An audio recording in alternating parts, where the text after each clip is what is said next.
So far, Putin has still not commented on the mass attack on his bomber fleet or the strategically imperative Kerch Bridge to Crimea. And the White House today was also pressed as to why we have also not heard anything from President Trump. He said that Zelensky didn't have the cards when they met in the Oval Office a few months back. Does Zelensky possibly have some cards that the president hadn't known about? I spoke to him about it just this morning. He remains positive at the progress that we've seen. Again, he urged both leaders to sit down and talk directly with one another, and they did that. Was President Trump informed in advance by Ukraine that the attack is coming? He was not. Of course, Putin and Zelensky have not talked, if that's what she's talking about, the two leaders talking directly. The White House did acknowledge, though, that Zelensky kept Trump out of the loop on this attack. And that's obviously hugely significant. But then also you heard her say Trump, quote, remains positive at the progress on a peace deal. If that is the case, never mind the actions that we see every day. Perhaps the person who summarized the situation most clearly today was longtime Putin ally, top Russian security official, former prime minister, right, under Putin, of Dmitry Medvedev.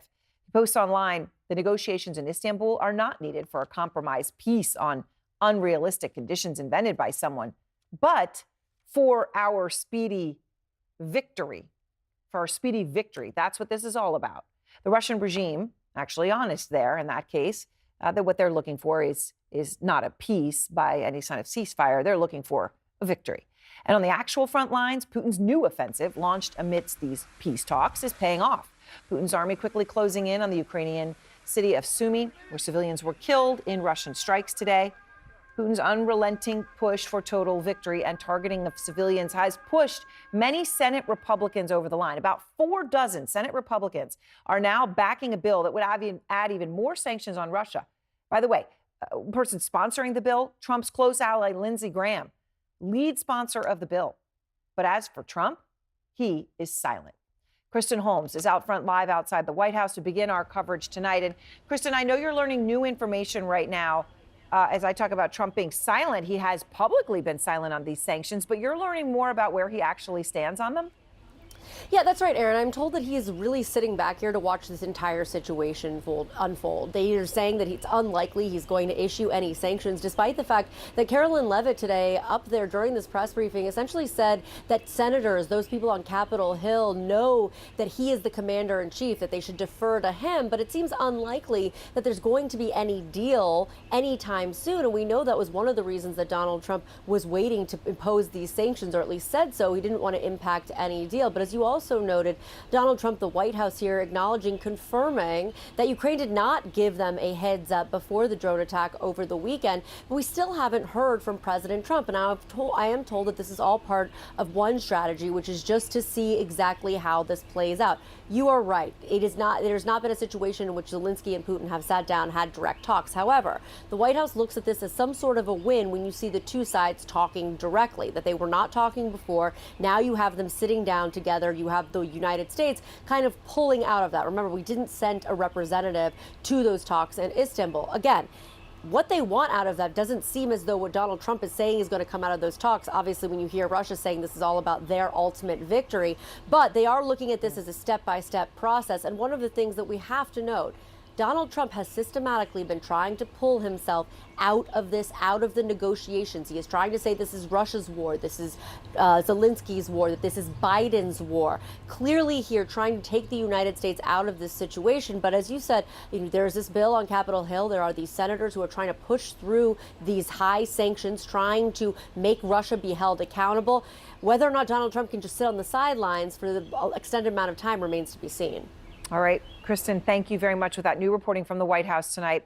And let's go straight now to Christo Grozev, the focus of a new feature titled The Man Putin Couldn't Kill in the New York Times. He's an investigative journalist. He's on Russia's wanted list. Of course, the man behind the unveiling of the Putin efforts to kill Alexei Navalny with Novichok. So it is good to see you, Christo, and to be here with you together in person. So I guess let's just start with the bridge attack coming on the heels of the bomber attack. This is the third attack on the bridge, and you've got new reporting on it. Well, I mean, it's the third and not the last one, but what we know is that there's a competition among the security services in Ukraine, including the military special operations services, to deliver a continuous flow of attacks on the bridge. We don't see a scenario in which the bridge will be completely destroyed. The bridge is something that Putin will essentially prioritize over everything. Right, they will fix spend it every billions. time They will something fix it every happens. time. But it's just something that symbolically is very important for the Ukrainian army to continue attacking, because that does, of all the symbols of Russian desire to own Ukraine, that bridge that connects Crimea, annexed by Russia in 2014, is the most valuable symbol, and that's why Ukraine prioritized that. There's competition among the services to deliver this. I think we're going to see more of these. And also that and the strategic bombers. I mean, the Russians were unable to penetrate that, right? This was going on for 18 months. They didn't penetrate the Ukrainian security services to know it was happening. They didn't penetrate the process as it was happening. I mean, that in and of itself is stunning. But all of it together feels rather humiliating for Putin. That is correct. I mean, as we speak, there is an actual soul-searching, post-mortem, call it whatever you want, at the Kremlin. People are being yelled at. People are worrying for their jobs and maybe for their lives over what did not happen, how they did not discover what was happening for a year and a half. Mm-hmm. This is not something that Putin forgives. So I do expect major changes at the top, obviously with a delay, because Putin doesn't like acting or reacting in real time, because that shows weakness. But within a couple of months, we're going to see it. Whether people are fired, whether people are fall off windows. Fall out of windows. All right. You've got new reporting on one of the Russian GRU units, which is crucial. This is Unit 29155, and it is known for a long list of assassination and sabotage attempts, including Sergei Skripal, the poisoning in the UK, the former KGB agent who had been recruited by British intelligence, right? But this is the unit GRU 29155 who was behind that effort. And you're now learning more about that group and what exactly they are doing right now, hacking. Correct. Your reporting is having huge consequences in Russia as well. So what's happening here? Well, first of all, we've been following that unit. Back at the time I was still with Bellingcat, we discovered the existence of this sabotage terrorism unit. Essentially, they travel over the world, explode things, kill people, try to poison people with Novichok. So it was a terrorism chaos sowing unit. What we didn't know is that they were doing the same sort of terrorism in the information sphere. They were hacking and leaking and inventing stuff in order to create confusion and animosity towards the United States, towards within the West, and so on and so forth. We discovered the existence of this information hybrid warfare subunit of that unit. And what we found on their servers, which were left unsecured for reasons that are very, very typical of Russian corruption and nepotism, and a friend of the family was running the server that was used for targeting, and they were left unsecured. So we benefited from being able to see their work in real time, their preparation for attacks on American companies, and that was amazing. We watched you could see who they were targeting. Yes, and I'll list some of I will not list companies, but the type of companies. But we've been watching them for about 6 months. What we discovered in terms of history of their operation is crazy. They were behind the whole biolabs invention, the conspiracy theory that the American government was sponsoring. We're running like biolabs in the Ukraine. Biolabs in Ukraine. Yep. And unfortunately, that grew legs, and people believed in that. Even members of the American administration were parroting that completely invented story. And now we have the origin story, how it was created, not the origin story of the biolabs or of the viruses, but of how it was invented.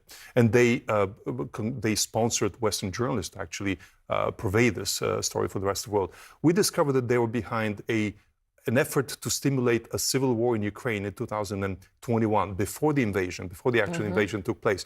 They tried to trigger internal strife in Ukraine. They tried to assassinate people on both sides of the political spectrum there in order for this to start a civil war, so that Russia would come in as a peacemaker.